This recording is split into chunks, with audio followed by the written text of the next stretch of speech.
આપણી સંકલ્પ ન્યૂઝ ચેનલને સબસ્ક્રાઇબ અને લાઇક કરો, બેલ આઇકન દબાવો જેથી આવનાર ન્યૂઝ અપડેટ્સની નોટિફિકેશન આપના મોબાઈલ પર સૌથી પહેલા પહોંચે.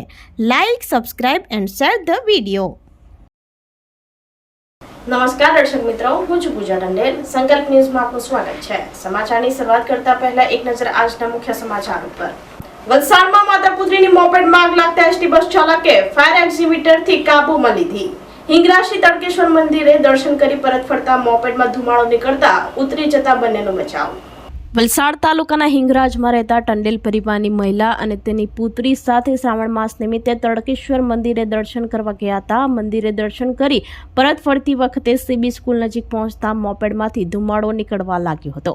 ગભરાયેલી મહિલાએ તરત જ મોપેડ રોકી દીકરીને નીચે ઉતારી લીધી. સ્થાનિક લોકોએ મદદ માટે દોડી આવ્યા હતા. પ્રાથમિક તપાસમાં વાયરના શોર્ટ સર્કિટને કારણે મોપેડમાંથી ધુમાડો નીકળ્યો હોવાનું અનુમાન લગાવવામાં આવ્યું હતું.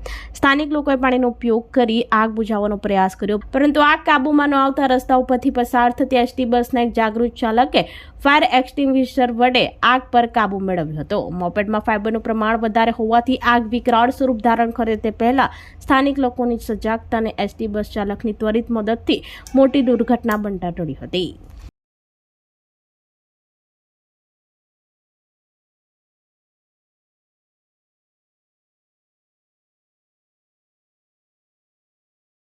વાપી હાઈવે પર રાહદારીઓ માટે ફૂટ ઓવરબ્રિજના નિર્માણ કામગીરીથી રાહત મળશે, પરંતુ હાઈવે ઉપરથી ભારે લોડિંગ વાળા વાહનો પસાર થાય ત્યારે આ ફૂટપાથ આડશરૂપ બનશેની સંભાવના.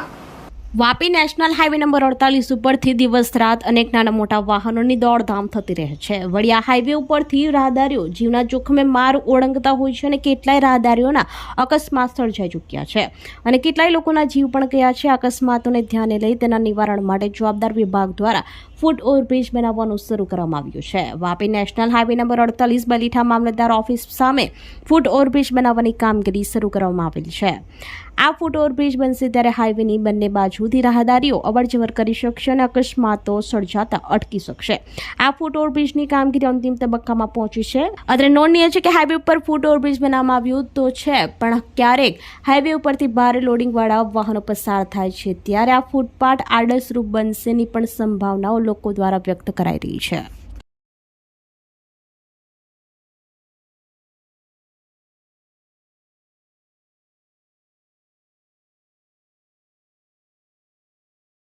ઉમરગામમાં પાર્ક કરેલું કન્ટેનર નીચે પહોંચી જમીન બેસી જતા કન્ટેનર પલટી મારી ગયો. વરસાદમાં જમીન પહોંચી થઈ જતા અકસ્માતમાં કન્ટેનર ચાલક ન હોવાથી જાનહાનિ ટળી.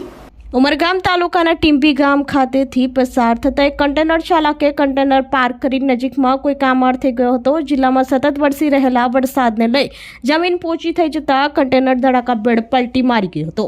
સમગ્ર ઘટનાનો વિડીયો સોશિયલ મીડિયામાં વાયરલ થયો હતો, જેમાં ભારે વાહનો ગ્રામ્ય વિસ્તારમાં પાર્ક કરતા પહેલા જરૂરી સાવચેતી રાખવા અને જમીનના કિનારો ઉપર વાહન પાર્ક ન કરવા વાહન ચાલકોમાં જાગૃતિ આવે તે જરૂરી છે. અકસ્માતમાં કન્ટેનરની ડ્રાઈવર કેબિનમાં કોઈ ન હોવાથી જાનહાનિ ટળી હતી.